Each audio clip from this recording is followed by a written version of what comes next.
کر. اور عبادت کہتے کس کو ہے؟ قرآن میں ارشاد فرمایا تھا من یطیع الرسول فقد اطاع اللہ. ارے جس نے میرے معبود کی غلامی اختیار کی اسی نے میری غلامی اختیار کی, اسی نے میری اطاعت اختیار کی. گویا جو میری معبود کی تعلیمات کو سمجھ کر زندگی گزارتا ہے وہی اپنی زندگی کا مقصد پا جاتا ہے. تو نے اے انسان اپنی زندگی کے مقصد کو سمجھا ہی نہیں تو پھر کیا ہے؟ تو ناشکرا ہے. جب دوستان میری وقات میرے عزت والے دوستو, جب دنیا میں بھی کوئی دعویٰ کرتا ہے تو اس سے دلیل طلب کی جاتی ہے.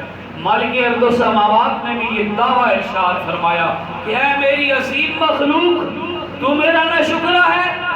پھر فرمایا دلیل کے طور پر سن, کہیں اور نہ جا, اپنے آپ کو دیکھ. وَإِنَّهُ عَلَىٰ ذَلِكَ لَشَهِيدٌ, بے شک تو خود اس بات پر گواہ ہے کہ تو میرا ناشکرا. ان الانسان لربہ لکنود, بے شک انسان اپنے رب کا ناشکرا ہے. وَإِنَّهُ عَلَىٰ ذَلِكَ لَشَهِيدٌ, اور بے شک یہ خود اس بات پر گواہ ہے کہ یہ میرا ناشکرا. وَإِنَّهُ لِحُبِّ الْخَيْرِ لَشَدِيدٌ, یہ دنیا کے مال کی محبت میں بڑا شدید ہے. اپنی زندگی کا مقصد اس نے مال کو بنا لیا. مال کے لیے اپنی ماں کے سگے بیٹے سے, اپنی ماں کے بیٹے سے, سگے بھائی سے بھی دھوکہ کرنے پر نہیں تو نہیں ڈرتا ہے. مال کے لیے کوسوں سینکڑوں ہزاروں میل سفر کرتا ہے, لیکن اپنی زندگی کے مقصد کو پورا کرنے کے لیے یہ مسلح بچھا کر میرے آگے حاضری لگوانے سے کہا سکتا. یہ مال کی محبت میں تو طرح طرح کی جو ہے وہ ہیلے بہانے حجتیں کرتا ہے, طرح طرح کی چالاکیاں کرتا ہے, لیکن میری فرما برداری کے لیے, میری اطاعت کے لیے اس نے کیا کیا ہے یہ خود دیکھ لے. پھر اس کے سامنے خود بات آ جائے گی کہ یہ میرا ناشکرا ہے. حضرت جنید بغدادی رحمۃ اللہ تعالیٰ علیہ کی بات سناتا ہوں آپ کو, پھر اپنی گفتگو کو اختتام کی طرف لے جاؤں گا. ان کی عمر ابھی تھوڑی تھی. اپنے ماموں جی حضرت سری سکھتی رحمۃ اللہ تعالیٰ علیہ کے گھر میں رہتے تھے اور آپ ان کے مرید بھی تھے. اور حضرت سری سکھتی رحمۃ اللہ تعالیٰ علیہ اپنے وقت کے سردار تھے. ان کے ہاں جو محفل لگا کرتی تھی سارے اللہ کے ولی بیٹھا کرتے تھے. ایک دن گفتگو ہوئی شکر پر کہ شکر کا معنی کیا ہے اور نہ شکری کیا ہے. سارے احباب نے کلام ارشاد فرمایا.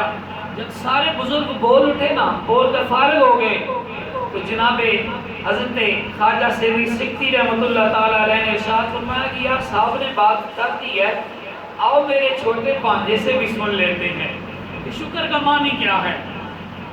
تو جناب جنید بغدادی رحمۃ اللہ تعالیٰ علیہ نے جو بات ارشاد فرمائی نا, عمر بھی تھوڑی تھی اور زبان بھی میٹھی تھی, اور جب بات ارشاد فرمائی تو سارے وجد میں آ گئے.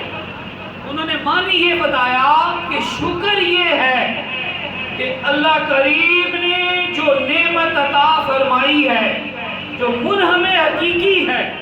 بے شک ہر نعمت کس نے عطا فرمائی ہے؟ اللہ کریم نے عطا فرمائی.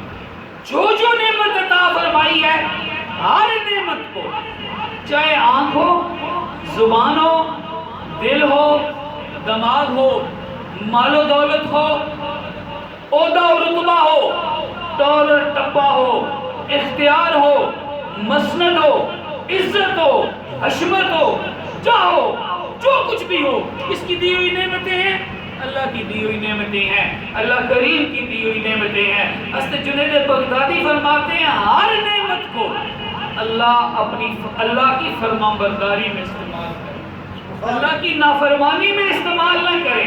اگر زبان دی ہے تو اللہ کی فرما برداری میں استعمال کرے, آنکھ دی ہے تو اللہ کی فرما برداری میں استعمال کرے, دل دیا ہے اس میں خواہش پیدا ہوتی ہے تو بندہ مومن ہے، تیرے دل میں کوئی ایسی خواہش پیدا نہ ہو جو رب کے خلاف، جو رب کو ناراض کرنے والی ہو، رب کے پیارے محبوب کو ناراض کرنے والی ہو۔ دماغ دیا ہے، عقل و دانش دی ہے، اللہ کی دی ہوئی نعمت ہے، اس سے کوئی ایسا منصوبہ نہ تو بنائے جو اللہ کو ناراض کرنے والا ہو، کوئی ایسا ارادہ نہ کرے جو اللہ کو ناراض کرنے والا ہو۔ دولت دی ہے، اللہ کی نعمت ہے، اس طرح استعمال کر کے اللہ راضی ہو۔ عہدہ، اختیار، پاور دی ہے، چاہے کسی بھی شعبے میں ہے تو اس طرح استعمال کر کہ اللہ راضی ہو۔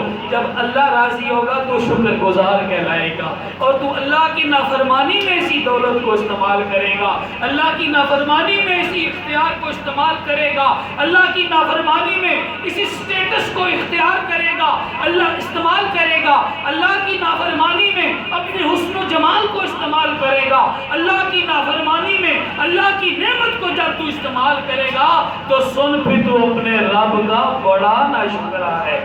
جب حضرت جنید بغدادی نے یہ بات ارشاد فرمائی نا، سارے مچل گئے، سارے وجد میں آئے۔ دوستان ذی وقار، آج میں بھی غور کروں، آپ بھی غور کریں، اس آستانہ نور پر اپنے بزرگوں کے فیوز و برکات سے کام لیتے ہوئے اپنی شخصیت سازی کریں، اپنی زندگی کا محاسبہ کریں، اپنے عمل و کردار کا محاسبہ کریں۔